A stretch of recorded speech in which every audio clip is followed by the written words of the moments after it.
Little Nightmares 2. Is it Worthabuy? Let's read the words. Let's just read some words. Little Nightmares 2 is a suspense-driven adventure game in which you play as Mono, a young boy trapped in a world that has been distorted by an evil transmission. Together with new friend Six, he sets out to discover the source of the transmission. Now guys, before we start on this, I'm playing on ultra settings by the way, no problems at all running this, tested both on a 1070 and a 2080, and it looks gorgeousness guys, but that doesn't save it from being a platformer, and I despise platformers, not because I suck at them, even though I suck at them, it's because I grew up at the beginning of the computer game age where every game was a platformer. Every new game was a platformer. All we thought was for the rest of our lives we were just going to get platforms because that's all that people could make. Donkey Kong, Manic Miner and all of them games. And so we played nothing but platformers. And I'm sick of them. I'm absolutely burnt out 1,000 times over on platformers. So why are you reviewing this? Well, it's because it's a game that's out and there's nothing else out, alright? So there, I didn't get a key, so that's why my review's late, even though the game's only fucking 4 hours long, guys. £25, 4 hours, are you insane? So what do? Well, you play as this little guy. They look really cute, running around with a little bag on his head, you know, and you get lots of different hats in the game. You can find hats as you go through the game and get various different ones to put on your head. And basically, you are in a world that is sick. It's sick, guys, it's fucking sick, man. It's sick and twisted. This world.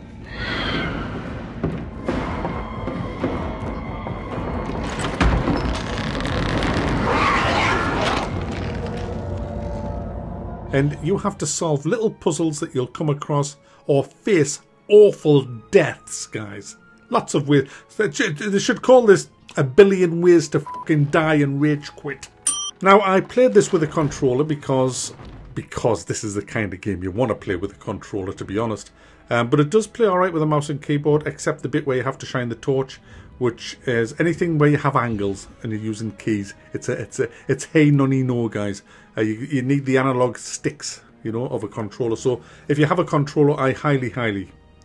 So yeah, I've been playing it with a controller, and guys, I have hated every second of it. I have punched my desk, walked out of the room, slammed the controller down, shouted fuckity at least 1 billion times, and just says, right, that's me, I'm fucking done with it, and then I'll pick the controller back up and just carry on with it. It's not because the game's hard, even though some sections are hard.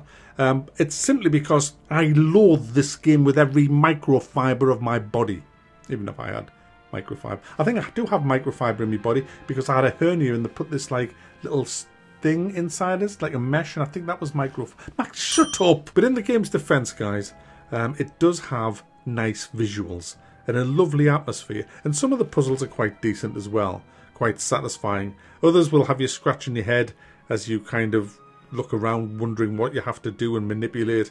You can manipulate different things, and you get a partner to help you to climb up to higher places and things like that to reach them difficult to get to switches.